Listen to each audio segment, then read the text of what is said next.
Bitter criticism Friday. I'm in love. But I don't remember of whom I'm in love. Let's read Cgtn.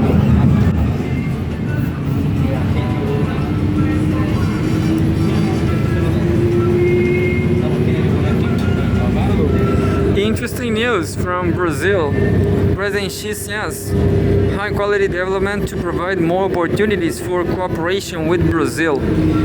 Poor Brazilians cannot fly to China. January 23. A medium-sized text. China's high-quality development via high-level opening up will provide more opportunities for cooperation with Brazil, Chinese President Xi Jinping said on Friday. She made the remarks during a phone call with Brazilian President Luiz Inácio Lula da Silva. She noted that he and Lula in 2024 jointly announced the elevation of China-Brazil ties to a community with a shared future for a more just world and a more sustainable planet. Sounds great. Sounds great.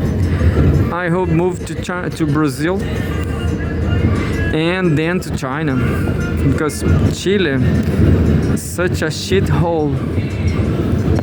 Anyway, over the past year, the building of a China-Brazil community with a shared future has gained solid momentum, with deepening alignment between their development strategies and setting an example of unity and cooperation between Global South countries, she added. This year marks the start of China's 15th five-year plan period, said she. The 15th, a lot, since 1949.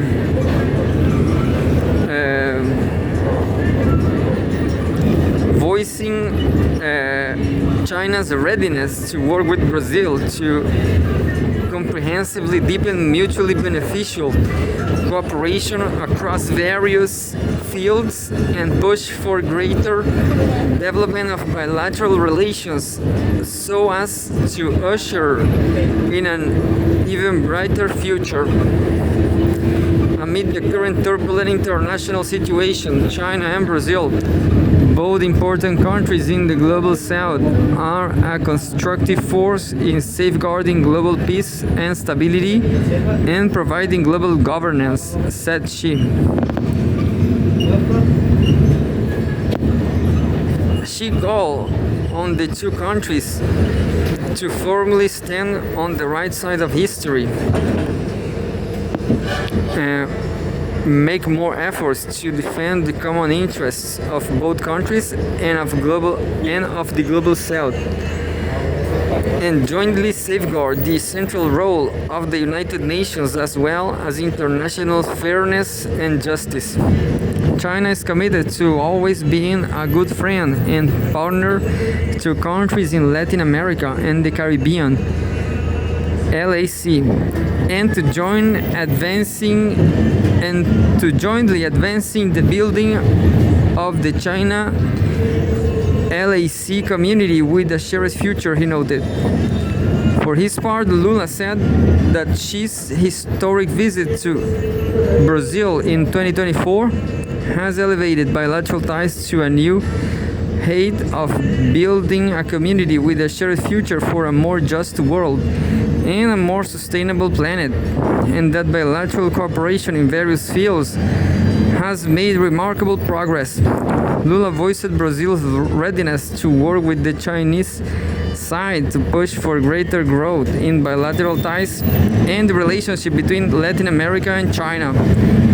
He depicted Brazil and China as important forces in defending multilateralism and upholding free trade. I'm laughing because 30 years ago, the United States was calling for free trade. And now, what the hell is going on with the United States? What the hell is that? It's fascism. Against a concerning international landscape, Lula said that Brazil is willing to work closely with China, uphold the authority of the United Nations, and strengthen cooperation among BRICS countries so as to safeguard peace and stability in the region and beyond. This was sources Xinhua news agency. That was just the first one.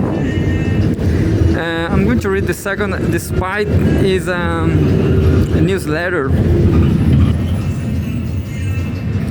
Well, all Cgtn is always newsletter, but this is kind of diplomacy. China, January 23. Foreign Ministry spokesperson. China always acts as anchor in world of uncertainty. A short text. And we have a photo of robots made by a Chinese company walk in the street of the Alpine Resort during the World Economic Forum annual meeting in Davos, Switzerland. Looks like there's a dino robot. History proves that confrontation and antagonism will only lead to harm and setbacks, while only dialogue and cooperation can foster prosperity and progress. A Chinese Foreign Ministry spokesperson said Friday. Spokesperson Guo Jiakun made the remarks at the news briefing when answering query related to the World Economic Forum annual meeting 2026 in Davos, noting that Chinese Vice President He Lifeng, Chinese Vice Premier He Lifeng attend the meeting.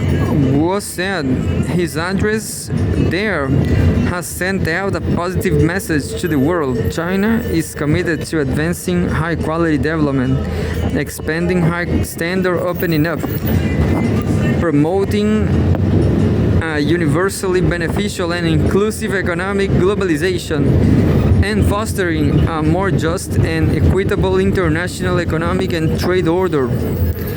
Quote, no matter how the landscape may evolve, China will always act as an anchor in this uncertain world and provide opportunities, confidence, and momentum for the world. End quote. Was said. Quote, last paragraph. We are ready to work with all parties to bridge differences with dialogue, enhance mutual trust with cooperation, and deliver on commitments with actions so as to jointly address the global challenges and build a community with a shared future for humanity. End quote. He added. Sources Xinhua news agency again. There's a news about Greenland. Chinese newsletter about Greenland.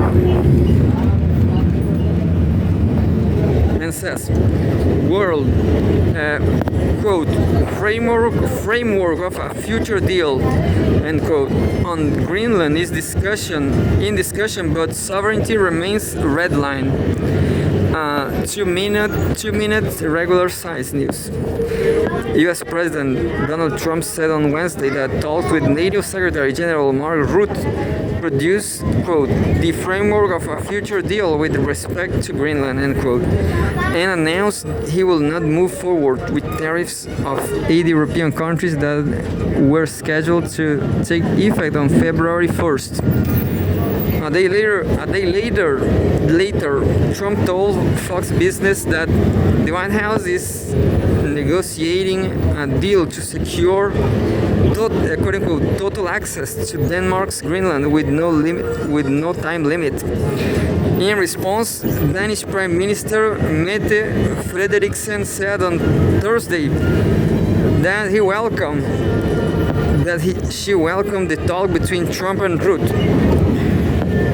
but pointed out that the NATO chief does not have a mandate to negotiate on behalf of Denmark or Greenland, reaffirming that Greenland's future should be decided by Greenland and that sovereignty is non-negotiable. Quote, NATO is fully aware of the Kingdom of Denmark's position. We can negotiate about everything politically, security, investments, the economy, but we cannot negotiate about our sovereignty, she said. There's a photograph of members of Danish army team specializing in Arctic operations arriving in Greenland. Greenland is pure ice.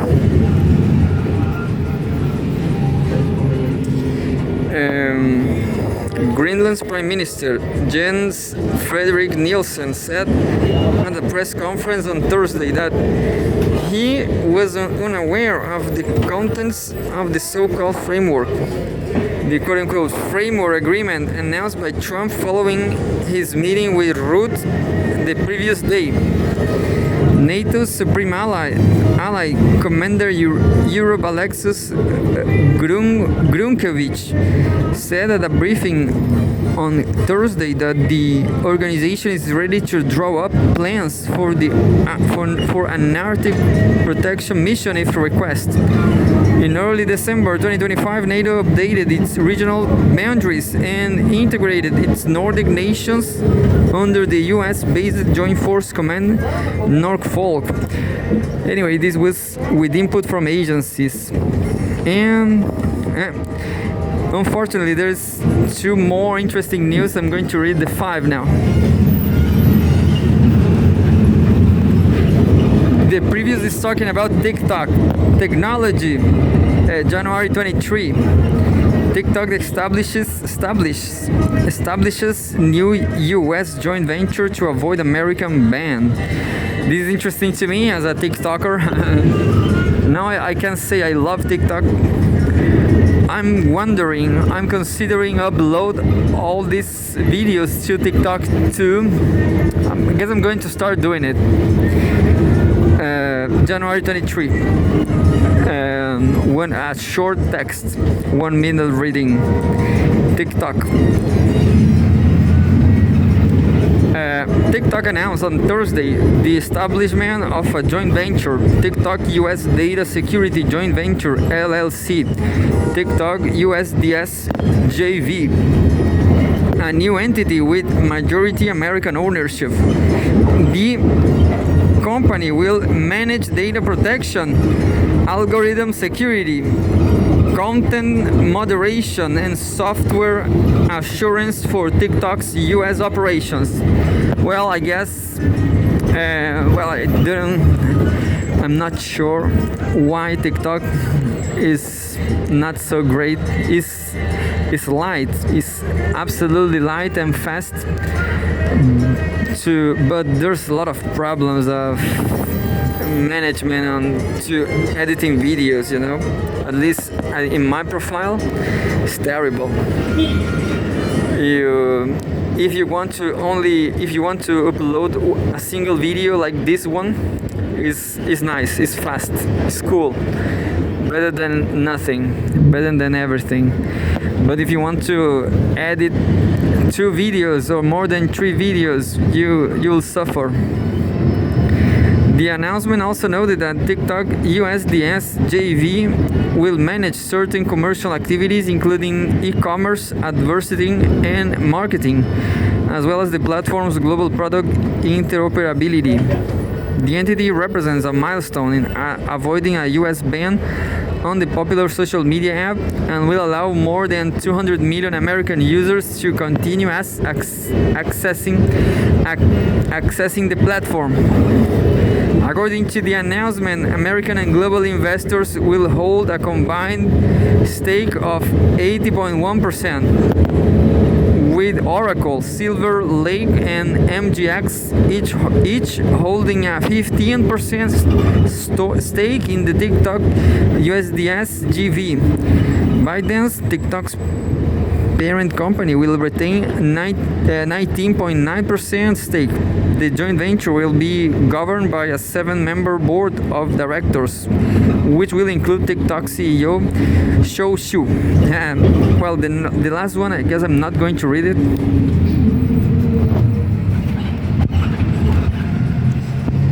I guess it's the more interesting one. But I'm going to read it because it's a short 1 minute text. So science, January 23. Chinese researchers achieve storage density breakthrough via novel ferroelectric materials. And we have a photograph, a sketch map of one-dimensional charge or domain walls with a fluoride structure ferroelectric material.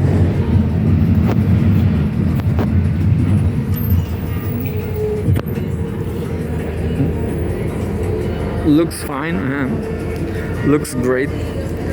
Chinese researchers made a breakthrough in ferroelectric materials that promise to dramatically increase information storage density. Their findings were published in the journal Science on Friday. The research team from the Institute of Physics at the Chinese Academy of Sciences successfully identified one-dimensional charged domain walls within a fluoride structure ferroelectric material. These walls are tiny, with both thickness and width measures just a few hundred thousandths of the diameter of a human hair. This discovery notably provides a scientific basis for developing next-generation ultra-high density devices. Ferroelectric materials are pivotal for future technologies in fields such as intelligence, storing information within these one-dimensional domain walls could result in a several hundred-fold boost of storage density. The theoretical limit is estimated at about 20 terabytes per square centimeter